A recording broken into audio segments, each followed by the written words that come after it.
নমস্কাৰ, আপোনালোকে অলৰেডি থাম্বনেইলটো চাই গম পাইছেই চাগে আজি কি টপিকৰ বিষয়ে আলোচনা কৰিবলৈ গৈ আছোঁ। আচলতে আছাম পুলিচত যি নতুন ৰিক্ৰুইটমেণ্ট আহিছে ছাব ইন্সপেক্টৰৰ, AB, UB sub inspector, commando battalion আৰু APRO এইসমূহৰ মাজত ডিফাৰেঞ্চ কি, তেওঁলোকৰ কেনেধৰণৰ কাম কৰিব লগা হয়, AB ছাব ইন্সপেক্টৰ আৰু UB ছাব ইন্সপেক্টৰ এজনৰ মাজত ডিফাৰেঞ্চ কি, আজি সকলো এই ভিডিঅ'টোত আলোচনা কৰিম, গতিকে শেষলৈকে চাই থাকিব। প্ৰথমতে আহিছোঁ আমি এজন ছাব ইন্সপেক্টৰৰ পোছাকযোৰলৈ।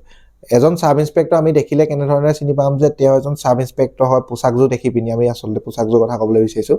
আপোনালোকে স্ক্ৰীনত দেখিবলৈ পাইছে এগৰাকী অসম পুলিচৰ ছাব ইন্সপেক্টৰ হয় আৰু ইয়াতে আপোনালোকে দেখিবলৈ পাইছে এজন ছাব ইন্সপেক্টৰ সদায় দুটা ষ্টাৰ থাকে কান্ধত। ইয়াত দেখিবলৈ পাইছে এই দুটা ষ্টাৰ আছে, দুফালে দুটা ষ্টাৰ থাকিব আৰু ছাইডত ৰঙা আৰু নীলা ৰঙৰ এডাল বেণ্ড থাকিব। এই ৰঙা নীলা এডাল বেণ্ড থাকিব আৰু লগতে দুফালে ষ্টাৰ থাকিব। আপোনালোকে চাগে এতিয়া নিশ্চয় গম পাইছে যে এজন ছাব ইন্সপেক্টৰ আমি কেনেধৰণে চিনাক্ত কৰিব পাৰোঁ। এতিয়া আহিছোঁ আমি মেইন টপিকলৈ যে AB, UB, APRO আৰু কামাণ্ডো বেটেলিয়ানৰ ছাব ইন্সপেক্টৰৰ মাজত ডিফাৰেঞ্চটো কি।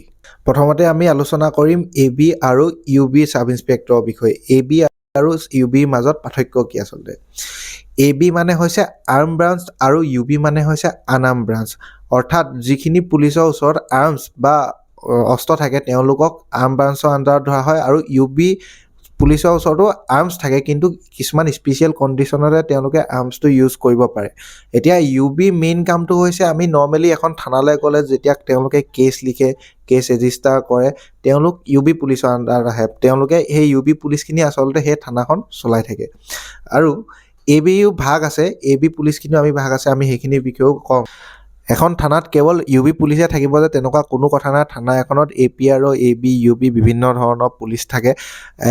UB ছাব ইন্সপেক্টৰ এজনে যেতিয়া কেছ এটা ৰেজিষ্টাৰ কৰে বা কেছ এটা ইনভেষ্টিগেশ্যন কৰিবলৈ যায়, ধৰি লওক বিপদসংকুল পৰিৱেশত যেতিয়া কেছ এটা ইনভেষ্টিগেশ্যন কৰিব যায়, তেতিয়া তেওঁলোকৰ লগত আৰ্ম ব্ৰাঞ্চৰ পুলিচ অৰ্থাৎ AB পুলিচ তেওঁলোকৰ লগত নিৰাপত্তাৰক্ষী হিচাপে পঠিওৱা হয়। আৰু তাৰ উপৰিও ডিষ্ট্ৰিক্ট ABও পষ্টিং থাকে, যেনেকৈ ডিষ্ট্ৰিক্ট AB আণ্ডাৰত আপোনাৰ SP লগত এইখিনি AB পুলিচ থাকে আৰু মন্ত্ৰী বিধায়কৰ লগত যিখিনি PSO থাকে সেইখিনি AB পুলিচ থাকে।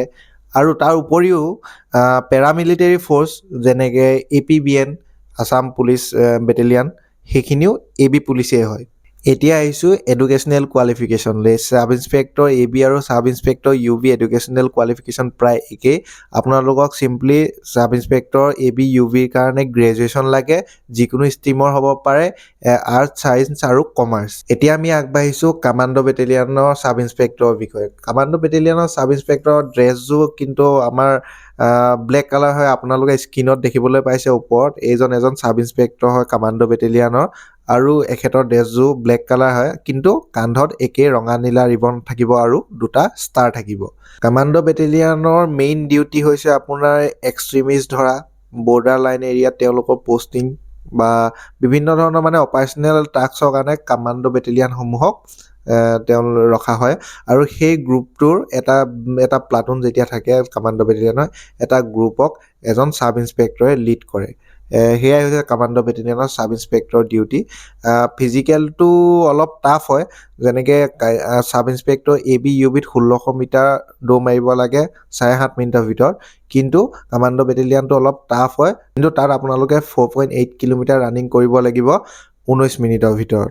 আৰু এজন কামাণ্ডো বেটেলিয়ানৰ ছাব ইন্সপেক্টৰ এডুকেশ্যনেল কোৱালিফিকেশ্যন একেই, গ্ৰেজুৱেশ্যনে লাগে, এনি ডিচিপ্লিন আৰ্টছ, ছায়েন্স আৰু কমাৰ্চ। এতিয়া আমি আগবাঢ়িছোঁ APROৰ বিষয়ে। APRO মানে হৈছে আছাম পুলিচ ৰেডিঅ' অৰ্গেনাইজেশ্যন। এইটো এটা সম্পূৰ্ণ টেকনিকেল লাইন হয়। এইটো আপোনাৰ ছাব ইন্সপেক্টৰৰ কাৰণে আপোনাৰ টেকনিকেল নলেজ লাগে। ইয়াত আৰ্টছ আৰু কমাৰ্চৰ ষ্টুডেণ্টে এপ্লাই কৰিব নোৱাৰে। এতিয়া ইয়াৰ এডুকেশ্যনেল কোৱালিফিকেশ্যন আমি দেখাবলৈ বিচাৰিছোঁ। আপোনালোকে স্ক্ৰীনত দেখিছে, ইয়াত BSc পাছ হ'লে হ'ব আপোনালোকৰ।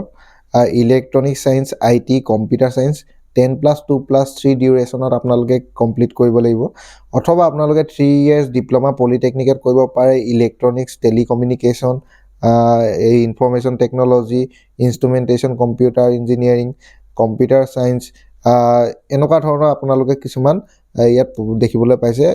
বেকগ্ৰাউণ্ডৰ আপোনালোকে হ'ব লাগিব টেকনিকেল বেকগ্ৰাউণ্ড। বিশেষকৈ মানে APRO চাকৰিখিনিত আপোনাৰ কমিউনিকেশ্যনৰ লগত জড়িত খবৰ আদান প্ৰদান কৰা ইয়াৰ উপৰিও মানে কিছুমান প্ৰেছ ৰিলিজত আপোনালোকে APRখিনিয়ে মানে মিডিয়া চম্ভালা মিডিয়াত যিখিনি ৰিপৰ্ট দিয়ে পুলিচৰ সেইখিনি APRৰ ফালৰ পৰাই যায় গতিকে এইখিনি তেওঁলোকৰ বেকগ্ৰাউণ্ড লাগিব ইয়াত আপোনালোকে দেখিছে masters of computer application MCA কৰা হ'লেও আপোনালোকে কৰিব পাৰে আৰু বিভিন্ন আপোনালোকে ইয়াত দেখিবলৈ পাইছে এইখিনি চাই ল'ব পাৰিব আপোনালোকে এই বেকগ্ৰাউণ্ডখিনি লাগিব কিন্তু আৰ্টছ আৰু কমাৰ্চৰ ষ্টুডেণ্টে ইয়াত এপ্লাই কৰিব নোৱাৰে আপোনালোকে ওপৰত স্ক্ৰীনত দেখিবলৈ পাইছে যে এজন APRৰ বিষয়া আৰু APRৰ ড্ৰেছযোৰ আছাম পুলিচৰ ABUBৰ দৰে নৰ্মেল খাকী পোছাকে হয় কিন্তু কান্ধত এটা ব্লু কালাৰ বেজ দেখিবলৈ পাইছে সেই ব্লু কালাৰ বেজ এটা থাকে APRৰ ফিজিকেল ফিটনেছটো প্ৰায় আছাম পুলিচৰ ABUBৰ দৰে একেই হয় ল'ৰাৰ কাৰণে 1600 মিটাৰ দৌৰ মাৰিব লাগে আৰু ছোৱালীৰ কাৰণে 800 মিটাৰ দৌৰ মাৰিব লাগে বন্ধুসকল এয়াই আছিলে সম্পূৰ্ণ ডিফাৰেন্স কি আছিলে আপোনাৰ ক'ত কেনেদৰে ডিউটি হয় sub inspector ABUB APR commando battalion সকলোখিনি আজি ভিডিঅ'টোত বুজাই দিলোঁ যদি আপোনালোকৰ ভিডিঅ'টোত কিবা ডাউট আছে তেন্তে আপোনালোকে কমেণ্ট ছেকশ্যনত কমেণ্ট কৰি জনাব পাৰে আৰু যদি ভিডিঅ'টো ভাল লাগিছে তেন্তে চেনেলটো ছাবস্ক্ৰাইব কৰি দিবলৈ নাপাহৰিব আজিলৈ ইমানে ধন্যবাদ